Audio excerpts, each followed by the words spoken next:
Let's dive into some rumors and a couple news items, I'll say, around the Dallas Cowboys to kick off today's show. We're going to begin looking ahead to the rest of this season, namely this upcoming week. Is it time to play Reggie Robinson, the defensive back for the Cowboys? I'm going to give this one 4 stars. You have to see what he can do. You've thrown out Rashard Robinson, you've thrown out Steven Parker, and maybe because safety Steven Parker is now banged up, and because the Cowboys have moved Robinson to safety full-time, and they did that before the season began.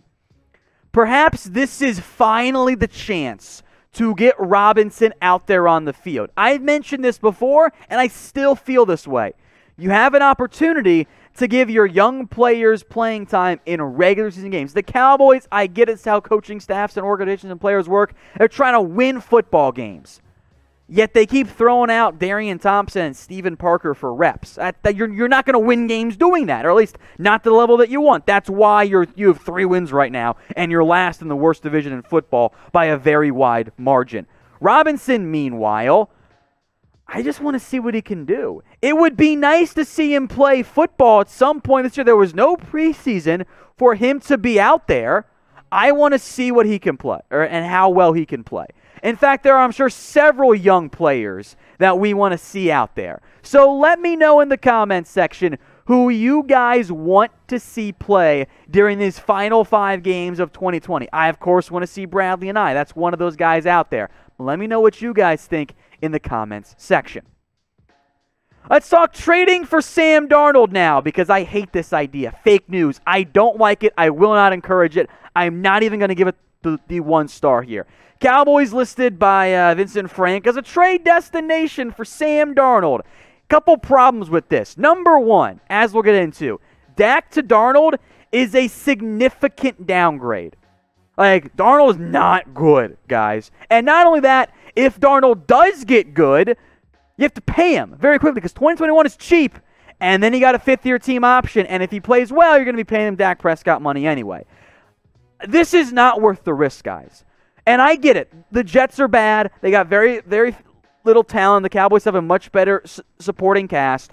Sam Darnold is bad. I am sorry. 3 touchdowns, 8 interceptions. Guys, Joe Flacco has played better than Sam Darnold this year. Joe freaking Flacco. Sam Darnold's bad. And frankly, outside of being the number 3 overall pick, Darnold hasn't proven anything in the NFL. Going with Darnold, yes, it saves you money. You're taking a franchise-altering gamble on a team that, frankly, was just as bad as, and about as bad as the Bengals were last year on offense with Andy Dalton, is going to suddenly have a drastic influence. I think we've proven this year, having seen Garrett Gilbert and Andy Dalton and even Ben DiNucci, you can't just insert any quarterback into the role and say, yep, we fixed it. There's no drop-off whatsoever at the quarterback spot. Dak Prescott was the reason you were in games early this year. And yeah, you beat Minnesota because Dalton's fine. It's a significant downgrade at quarterback. If you're looking to have a quarterback next year, your single best option number 1, should just be to pay Dak. And if you're worried about the injury, if you're worried about the long-term stuff for Dak, or you're just a Dak hater, okay. Option 2 should be draft a quarterback. Frankly, I would rather see a Zach Wilson or even a Trey Lance as opposed to Sam Darnold. I know Darnold's a name. He's not good. He has not been good in the NFL. So maybe you think you can fix him, but why take that risk when you already have a top 10 quarterback or you're going to have a top 5 draft pick? You got better options than Sam Darnold, who's been just terrible this season. So I think the answer to this question is going to be easy. I'm going to make the pinned comment anyway, though. Get your votes in. Type DP for Dak Prescott, SD for Sam Darnold. Who would you rather have at quarterback? If you get the ad break here on YouTube, scroll on down and get your votes in. Let's talk backup quarterback now. Will Andy Dalton be back next season? 2 stars. And Dallas Morning News had an interesting piece asking all of their beat writers about this. Remember, Dalton signed a cheap 1-year deal in free agency. The hope there was to boost the stock and find a starting spot next offseason, which is a good idea in theory. accept, and then Dino was like, yeah, he'll find that. And I'm like, really though? Are we sure about that? Because Dalton is what he is at this point. He's exactly what I tried to tell you people who said, oh, Dalton is better than Dak. Just play Dalton instead. He's average. He's arguably a top 32 quarterback, but probably not at this stage in his NFL career. And at his age, he's not one of the 32 you want to build around. He's now stuck in the Tyrod Taylor range where, yeah, a team might sign him, and then they're going to draft a quarterback early. So I think that the reason it's 2 stars and not 1 is that Dalton might have to accept the fact that, you know what? He's not a starting quarterback anymore. And if he wants to come back on a cheap 1-year deal, okay, I do still kind of want to see Garrett Gilbert play a little bit more, but that's a different discussion for a different day. Dalton is not horrible. He is better than the way he played in his first 2 games as a starter, but he's also beholden to the supporting cast around him.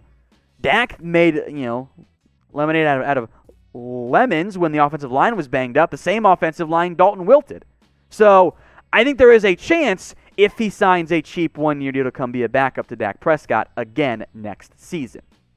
Now, today's show is made possible by our friends over at BetUS. Head over to chatsports.com/bet. Use promo code Cowboys125. That'll get you a 125% deposit bonus. And if you are a new BetUS customer and you put down $100 in order to get that deposit bonus, we're also going to hook you guys up with a Cowboys jersey. That's right, Dak Prescott one. Email us, cowboys@chatsports.com, if you guys want in on that deal. New BetUS customers only, and only available for the rest of the week up until kickoff time. Cowboys@chatsports.com if you guys want that Dak Prescott jersey. Just email us if you have any questions. I'll make sure that email link, by the way, is in the comments and in the description. Let's talk punters, which I hate doing unless it's to shade Chris Jones, which we're kind of doing on this one. 3 stars. I kind of think the Cowboys might have found their punter. Now, a couple notes I want to get into here. First off, Hunter Niswander has done a very solid job. And what have I always said about punters?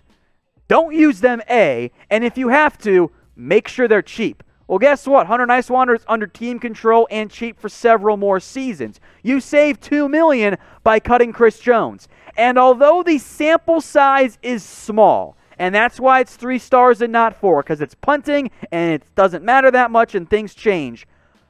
Hunter Niswander, folks, is top 10 in the NFL if you make him qualify in terms of total punts in both average and net average this year. Look at the difference in the punts. You're getting an extra almost 5 yards in terms of the difference between Chris Jones and Hunter Niswander, and despite having a third of the punts, Hunter's got almost the same inside the 20.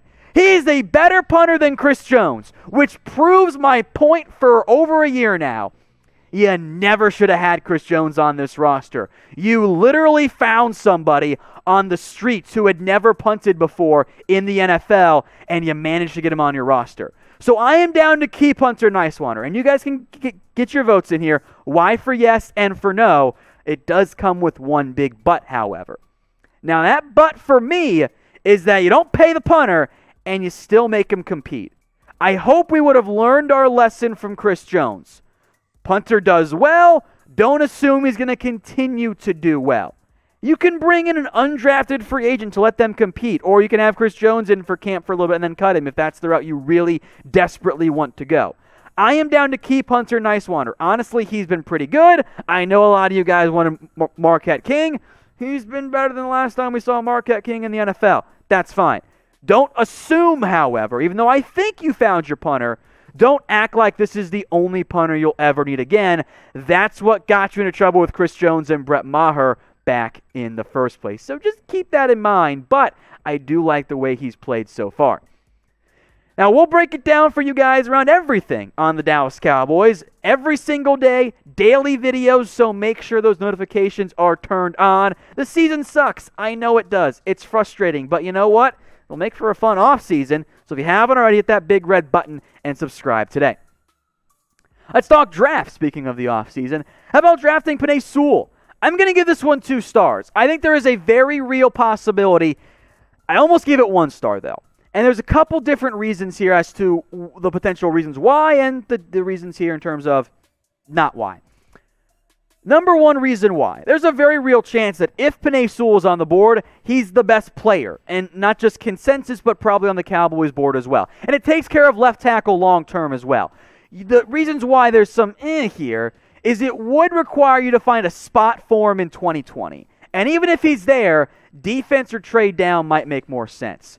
The biggest reason why maybe no here is that if the Bengals are picking ahead of you, which they have a chance to secure that in a future game coming up, they're taking Penei Sewell because they need offensive line help. Now, fans cited through this out there, and this was their idea in terms of how to get Penei Sewell out there on the field.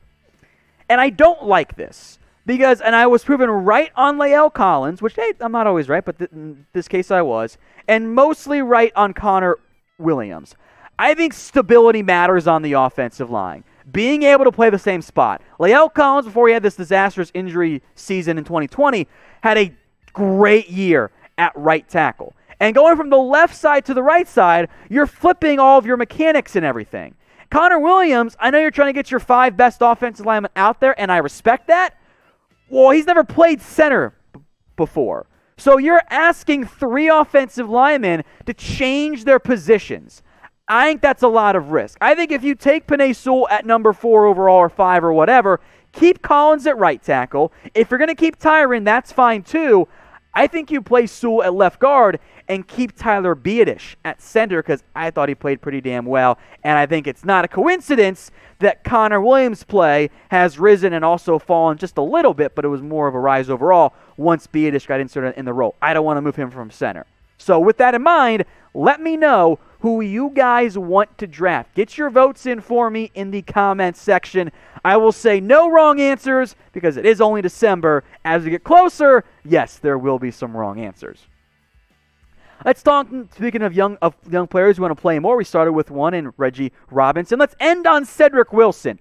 1 star on this one. And I would love to find a way to get him on the field more. I would. But I'm giving it 1 star as opposed to 2 because unless your plan is just to go empty sets more, which is fine, I think we're talking about making him a borderline starter. Who do you sit? Who are you not playing in order to get Wilson out on the field more? Now, if you just want to rest Amari Cooper for the year once the season's over, okay, I guess, but I'm not benching CeeDee Lamb. I want him to get reps out there. I don't want to bench Michael Gallup, which is what Blogging the Boys pitched as with Wilson as a potential Gallup replacement. That's fine, I think. But the argument was Wilson played so well early in the year, and now he's not doing anything. Do you guys want to know why? It's because Dak got hurt. Here's Cedric Wilson splits with Dak Prescott versus without Dak Prescott. Early in the season, 17 targets, 12 catches, 163 yards, and 2 scores. Had a touchdown pass to Dak as well. Without Dak Prescott, he has regressed to 10 targets on 4 catches for 23 yards and no scores. Folks, we've seen this before. Cedric Wilson's a fine football player. I like him. He's cheap. I like him as my number 4 receiver. But Wilson showed those flashes because Dak was out there. It's the same reason how Dak and Romo made Terrence Williams look a lot better than he was when he couldn't make the XFL without those two. It's just like how Romo made Laurent Robinson look like a player, or Kevin Ogletree for that one game. Now, Wilson might be a little bit better than those guys. I think that's reasonable. But he's not like this secret, unheralded player just waiting for more playing time. I know what he can do. I've seen it. He's a really good, solid number 4 receiver. But I don't need to bench a Gallup or a Lamb or a Cooper to get him on the field more. Now, to wrap up this one, I do want to mention Post Malone's chain because I thought this was pretty funny. Imagine having $50,000 to drop on this bad boy right here. A massive Cowboys chain. It's got America's team. It says Posty in red text there. Dallas Cowboys stuff all over it. Look, we all know Post Malone is a huge Cowboys fan. And fun fact, this $50,000 chain, or pendant as it was called, not even the most expensive Cowboys one he has. He's got a $250,000 one. It's just absolutely ridiculous. As a reminder, in case you forgot, the reason why Post is such a big Cowboys fan, his dad, Rich Post, was the manager of concessions for the Cowboys for several years. It just makes sense there. We'll give Post a shout out here on the show. What's your favorite Post Malone song? Let me know what you guys think in the comments section, all you guys who made it to the end of this particular video.